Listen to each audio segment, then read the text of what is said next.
अभी टिकैत साहब बोलेंगे और मैं उससे पहले 4 नारे लगाऊंगा ताकि यहाँ जो सो रहे हैं मेरे जैसे उनको जाग आ जाए। फिर टिकैत साहब अपनी बात रखें और नारे ऐसे लगाने हैं कि पूरे हरियाणा में पता चले कि 45 सारा खींच रहे हैं। किसान मजदूर एकता जिंदाबाद। अधिकारी बैठेंगे और उम्मीद करते हैं कि वो किसानों की जो मांग है उसके ऊपर ठोस कोई बात लेकर के आए होंगे। साथियों, मीडिया के साथियों से भी अपील है, देखिए आप कई दिन से तैयारी कर रहे थे, इंतजार कर रहे थे। हमारे बीच में चौधरी राकेश टिकैत जी उपस्थित हैं।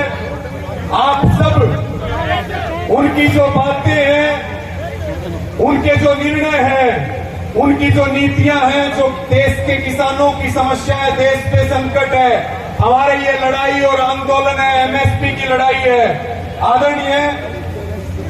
आदरणीय टिकैत साहब को मैं आप सबकी सहमति से आमंत्रित करता हूं कि वो आए और उपस्थित किसानों को संबोधित करें। आदरणीय टिकैत साहब,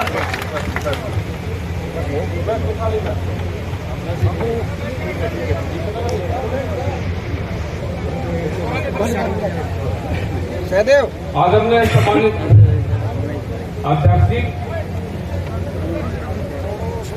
किसानों,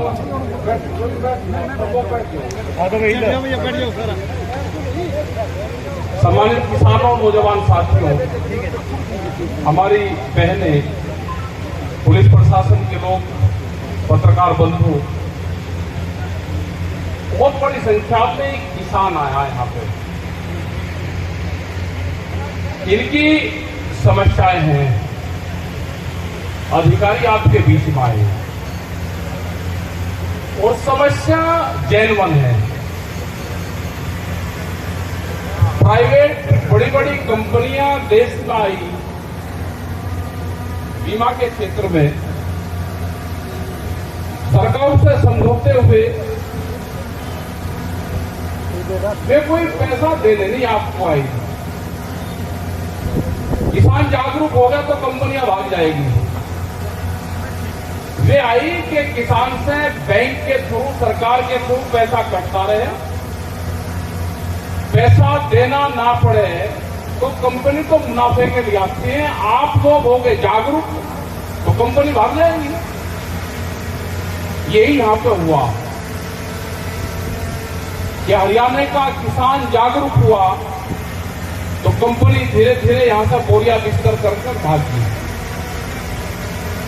जब दिल्ली में आंदोलन चला तो उससे पहले भारत सरकार बातचीत कुछ कर लगती थी।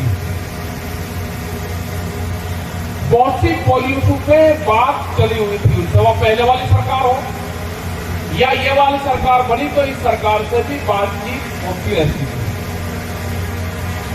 ये 3 काले कानून लेकर आए, इसका विरोध हुआ तो भारत सरकार ने 22 जनवरी 2021 से बात करनी बंद कर दी।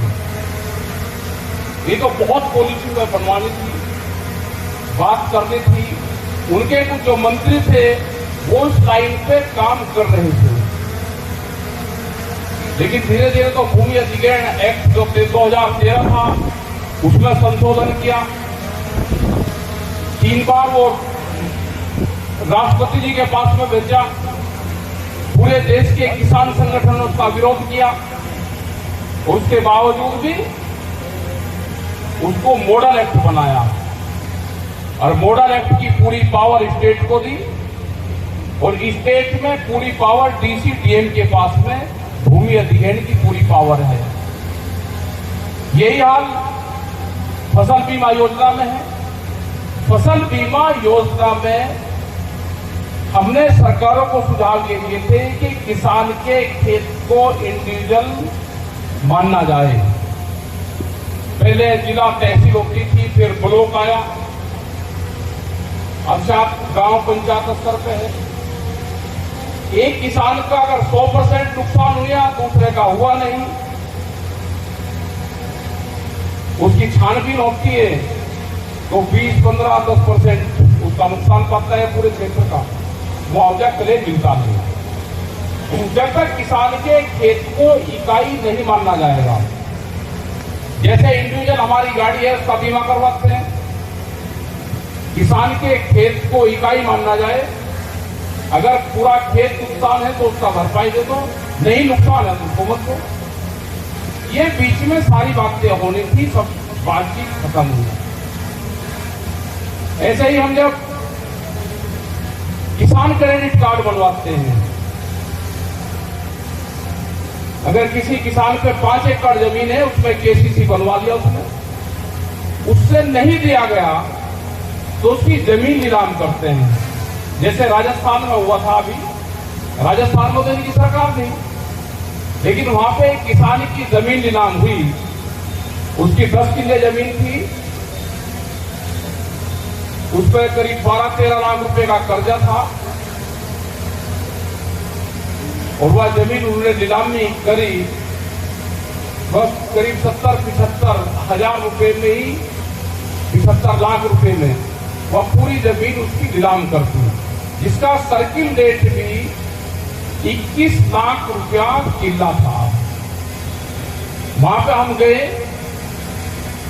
वह उसकी योजना पूरी कैंसिल हुई, वह नीलामी कैंसिल हुई, फिर वह पूरी योजना कैंसिल की। हमने सरकारों को यह सुझाव दिया कि किसी किसान की अगर जमीन नीलाम करने भी पड़े तो सर्किल रेट के हिसाब से जितने आपके पैसे बैठते हैं उसकी जमीन को मीटरों में करो, उसकी निशानदेही करो, उसकी आप नीलामी की बोली लगवाओ। पहले तो होनी नहीं चाहिए, अगर करनी भी है तो उसको नोटिस दो, 6 महीने का टाइम दो और उसकी निशानदेही करो कि उस पर 5 लाख रुपए का कर्जा है और सर्किल रेट भी वहां पे 40 लाख रुपया किला है। आपको कितने मीटर में चाहिए, उसकी 250 मीटर बैठती है, 500 मीटर बैठती है, सड़क के नजदीक की बैठती है, सर्किल रेट के हिसाब से उनको चिन्हित करके उसको नीलाम कर दो। लेकिन ना ये क्या करते हैं कि पूरी जमीन उसकी नीलाम करेंगे। तो ये तो देश में होगा नहीं, कहीं पे भी हम नीलाम करने वालों को भी इलाज करेंगे, लेने वालों का भी इलाज करेंगे। ये नहीं अब देश में होगा। व्यापारी की जमीन हो, वो सर्किल रेट अपना बढ़वा लेता है, मार्केट रेट बढ़वाता है, सर्किल रेट कम होता है, उसकी नीलाम करते हैं। लेकिन किसान की जमीन जब वो नीलाम करेंगे, एक पूरा फार्मूला चल रहा है कि 2047 तक, जो देश के प्रधानमंत्री ने कहा 2047 तक, समझने वाली बात यह है कि आपकी 70% जमीन व्यापारियों के पास में चली जाएगी। जमीन को बचा कर रखना, आपकी जमीन रात के अंधेरे में भी बिकती है और फसल दिन के उजाले में नहीं बिकती। बहुत गहरे सवाल हैं, बहुत मुद्दे हैं। अधिकारी बीच में आए यहाँ पे, जो कमेटी ने फैसला लिया, पूरी पंचायत हम सब लोग कमेटी के फैसले के साथ में हैं। अगर अधिकारी कोई ठोस निर्णय, कोई ठोस डिसीजन, कोई ठोस सवाल लेकर नहीं आए होंगे तो पूरी कमेटी का जो निर्णय है हम उसके साथ में हैं। बहुत से सवाल है भारत सरकार से, हरियाणा सरकार से। कई बार ये अखबारों में छपवाते हैं कि सूरजमुखी का जो एक आंदोलन चला कि राजस्थान में कम रेट है और जगह कम रेट है, उसका तेलंगाना में कम है, हम यहां पर ज्यादा दे रहे। आंदोलन और किसानों पर लाठियां हरियाणा ने चलाई और भाव राजस्थान से मांगे। भाई जिसके मंडा है, जिसके शादी ब्याह है, टेंट उठी गए वहां ठीक लगते हैं। हमने कहा कि मोदी एमएसपी गारंटी कानून देश में चाहिए। बार बार कहते हैं कि आप प्रधानमंत्री जी का विरोध करें ना, भाई हम नहीं करते विरोध। हमने तो एमएसपी के सामने भी मोदी नाम जोड़ दिया। मोदी एमएसपी गारंटी कानून अब देश में लागू होना चाहिए, क्योंकि सरकार ही कहती है कि एमएसपी थी, है और रहेगी। प्रेस के लोग भी बहुत क्वेश्चन पूछते हैं कि जी एमएसपी के तो रेट बढ़ाए, वे रेट कागजों में बढ़ाए, धोखा देने के लिए बढ़ाए कि आम लोगों को पता चला कि देखो भारत सरकार तो रेट बढ़ा रही, ये किसान वैसे ही आंदोलन करते हैं। हमने कहा कि इस पर कानून बना दो, सरकार को जितनी परचेजिंग करनी है सरकार उतनी कर ले। व्यापारी को जिसको अनाज पे व्यापार करना है वो एमएसपी से कम पे खरीद ना करे, ये हमारा सवाल है। इस पे आंदोलन होगा। जिस तरह से आज ट्रैक्टर आए, आप इसी तरह से ट्रैक्टर मीटिंगों में ले जाते रहो, क्योंकि ये ट्रैक्टर भी 10 साल पुराना ट्रैक्टर और जो गाड़ियां हैं ये बंद होगी, क्योंकि डीजल से चलता है। ये जो सरकार है ये बड़े व्यापारियों की सरकार है, उद्योगपतियों की। उनको फायदा कैसे होगा तो स्कीम मारनी पड़ती है उनके लिए, क्योंकि उनको नुकसान ना हो। 10 साल में ट्रैक्टर बदलोगे तो कंपनी को फायदा होगा, कार बदल जाएगी तो कंपनी को फायदा होगा, जो मिस्त्री है वो बेरोजगार होगा, तो बड़े लोगों को फायदा कैसे होगा, तो उसकी बहुत ध्यान सरकार रखती है उनका। हमारा विरोध है कि डॉक्टर की गाड़ी, किसान की गाड़ी, किसान का ट्रैक्टर, जज की गाड़ी और एक रोडवेज की चलने वाली गाड़ी सारी एक कैटेगरी में कैसे आ जाएगी? एक जज की गाड़ी, डॉक्टर की गाड़ी कितनी चलती है, किसान का ट्रैक्टर कितना चलता है, रोडवेज की गाड़ी 500-700 किलोमीटर चलती होगी, लेकिन किलोमीटर पे नहीं। 10 साल पूरे होंगे तो ये बंद होंगे। हमने भी बता दें कि 10 साल तक किसान का ट्रैक्टर रहेगा और 10 साल के बाद में उसका नाम टैंक हो जाएगा, टैंक, किसान का टैंक। एक आंदोलन तो बड़ा होगा। मौसम ठंडा और आंदोलन गर्म होगा। मौसम ठंडा और आंदोलन गर्म होगा। ये तो भाषाओं को समझने वाला क्षेत्र है। ये इसे कहोगे कुछ ही लेकिन समझेगा ये बिल्कुल ठीक। दूसरा एक अभी यहाँ के एक मंत्री थे, उन्होंने बयान दिया। बयान तो तफरी में दिया, वैसे तो देते नहीं कोई बयान, क्योंकि जो एक हमारे वहां के केंद्रीय मंत्री वो यहाँ पे बैठे हुए थे, तो उनको कहा भाई यूपी वालों को इनको रोको। एक आधे गलत लोग भी आए हैं आपके बीच में। 13 महीने के आंदोलन में हमने बहुत बार हरियाणा में आए, हरियाणा के लोगों को समझाने का काम किया।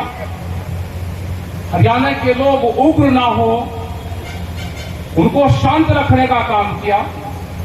नहीं तो हरियाणा तो 5, 6, 8 दिन में काम करते, 8 दिन से ज्यादा हरियाणा में आंदोलन चल ही नहीं सकता। हरियाणा के लोग चंदा देने में बहुत बड़े माहिर हैं। हमने कहा कि गांव का धन गांव में रहे, अपने गांव का धन बाहर मत दो, आंदोलन को लंबा चलाओ, शांति से चलाओ। आज हरियाणा में आंदोलन शांति से चल रहा, 60 दिन से यहाँ पे आंदोलन चल रहा। अधिकारी भी यहाँ पर आते रहते हैं।